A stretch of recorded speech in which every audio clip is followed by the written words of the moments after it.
You train glutes and only work one part. There are three. Do these 5 exercises to work all of them. Training the glutes completely is not just a matter of appearance. It is what stabilizes your spine, protects your joints, and since it is simply the largest muscle in the human body, it also keeps your metabolism running at full speed for hours thanks to the epic effect. Unfortunately, most people, especially men, do at most one exercise for this muscle group and think that is enough. The glute is not just one muscle. There are 3 different portions, each with its own function. The result you already know: little visible improvement and a body that becomes increasingly vulnerable to lower back and knee pain as the years go by. That is why today you will see the only 5 exercises that activate all 3 portions and deliver complete glute development. Let us go straight to the first one. Exercise number 1, step up. Let us start with a movement you have probably done without even realizing it: climbing a step. The step up was born from the natural mechanics of climbing stairs and was adapted for gyms and physical therapy clinics precisely because it mimics a natural movement pattern of the human body.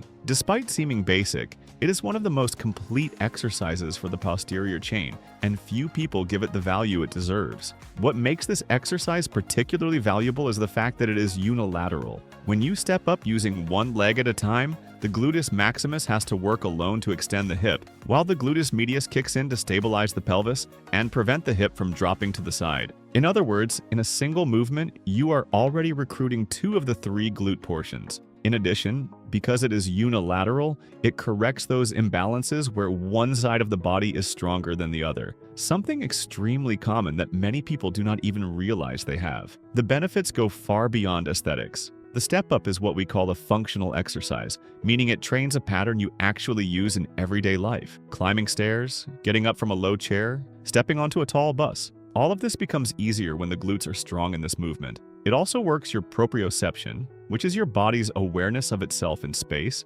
improving balance and reducing the risk of falls as the years pass. To perform it correctly, position a bench or step at approximately the height of your knee. Place your entire foot on the surface, drive your heel into the step, and rise by pushing the ground down, without pushing off with the back leg. At the top, squeeze the glute for a moment and descend in a controlled manner, feeling the time under tension during the eccentric phase. It is the slow descent that multiplies your results. A mistake I see many people make is choosing a step that is too low and using the back foot as a spring to push off. When that happens, the glute barely works and the exercise becomes nothing more than a calf movement. Another common mistake is leaning the torso too far forward, which transfers the load to the lower back. For beginners, I recommend starting with body weight only, doing 3 to 4 sets of 8 to 12 repetitions per leg. As you gain confidence, hold a pair of dumbbells or increase the height of the step to expand the range of motion. An important note: if you have knee pain or balance issues, start with a very low step and, if necessary, rest your hand on a wall for support.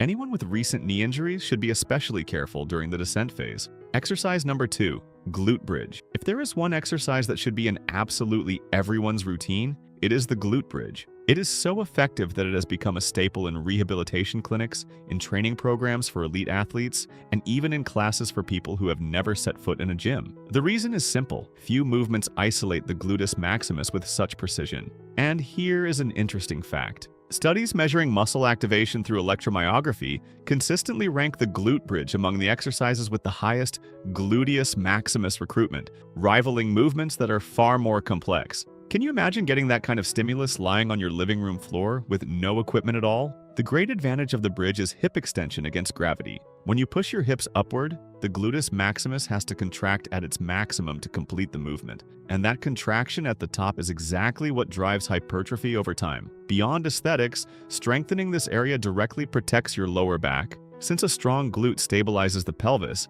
and removes the overload from your spine. To perform it correctly, lie on your back, bend your knees and keep your feet hip-width apart, firmly planted on the floor. Push through your heels, raise your hips until you form a straight line between your knees, hips, and shoulders, and squeeze the glute at the highest point for 1 to 2 seconds. Lower slowly and repeat. A common mistake is overextending the spine at the top, arching the lower back upward instead of pushing with the glute. This transfers the tension to the back and eliminates the stimulus in the right muscle. You will know you are doing it correctly when you feel the glute burning, not the lower back. Start with 3 sets of 12 to 15 repetitions. To progress, rest your upper back on a bench, and turn the movement into a hip thrust with added load, or increase to 3 sets of 20 repetitions while maintaining the contraction at the top. Regarding contraindications, anyone with a herniated disc in an acute phase or intense lower back pain should seek guidance before adding load to the movement, sticking to body weight only at first. Exercise number 3, frog pump. Now pay attention to this one, because it has a funny name but very serious results. The frog pump is a close cousin of the glute bridge with a brilliant difference in foot position. Instead of keeping the feet apart and parallel, you press the soles together and open your knees out to the sides like a frog. It might feel a little comical the first time you do it, and it is fine to laugh a bit, but that position is not there by accident. By opening the knees, you place the hip in external rotation and slight abduction, which is precisely the position where the gluteus maximus works with the greatest mechanical advantage. The result is that the hamstrings and quadriceps almost completely step aside, and the tension concentrates with surgical precision on the glute. It is as if you were turning off the other muscles, so the glute has nowhere to escape. Trying to train the glutes while letting the thigh steal the movement is like trying to water a specific plant by watering the entire garden. The frog pump solves that by targeting the mark directly. Another strong point is that this exercise hits the glute through a short range of motion,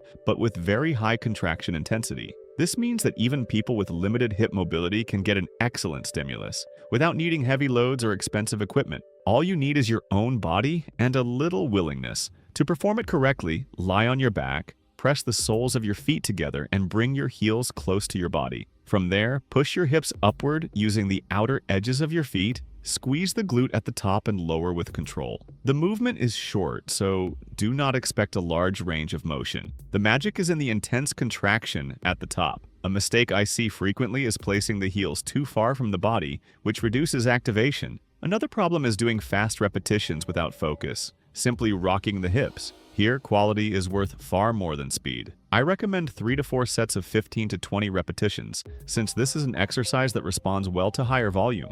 To progress, place a lightweight plate on your hips or increase the number of repetitions while maintaining a constant burn. As a contraindication, anyone who feels discomfort in the groin area when opening the hip should reduce the knee opening and respect their own range of motion. Exercise number 4, sumo squat. The sumo squat gets its name for an obvious reason. The position resembles the wide stance of sumo wrestlers, and that wide base with feet spread beyond shoulder width apart and toes pointed outward completely shifts the focus of the exercise compared to a traditional squat. When you open your legs that way, you intensely recruit not only the gluteus maximus, but also the inner thigh muscles and the entire posterior chain. Some muscle activation studies show that squat variations with a wider base increase recruitment of the inner thigh while keeping the glute highly engaged, making this one of the most efficient movements. You train multiple areas at the same time. And do you know why that is so useful in practice? Because it works the glute through a deep hip extension pattern, complementing exercises like the bridge, which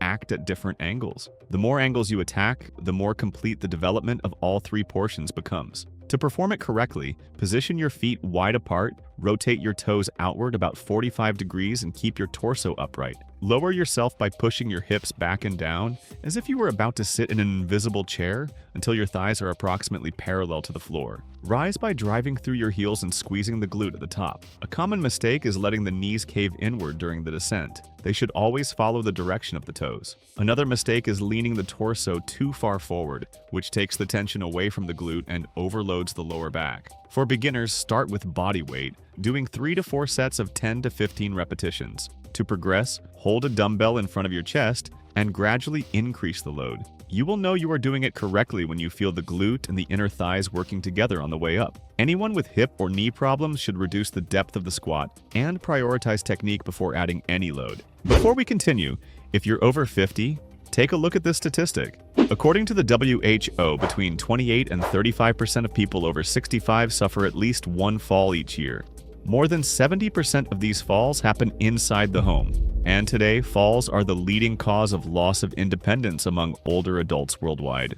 Many people blame it on bad luck, but in reality, it comes down to a lack of strength, balance, mobility, and physical preparedness. That's why our team created Biological Armor, a complete protocol for people in their 50s, 60s, or 70s who want to make sure they never go through that. Inside the protocol, you'll get a special home exercise program designed to build functional strength, real balance, and reverse years of poor posture and physical neglect without damaging your joints. You'll also learn the habits scientists have identified as common among the populations with the highest life expectancy in the world, habits that less than 1% of the Western population actually practices. Access it now by clicking the pinned link in the first comment of this video, or by pointing your phone's camera at the code appearing on the screen.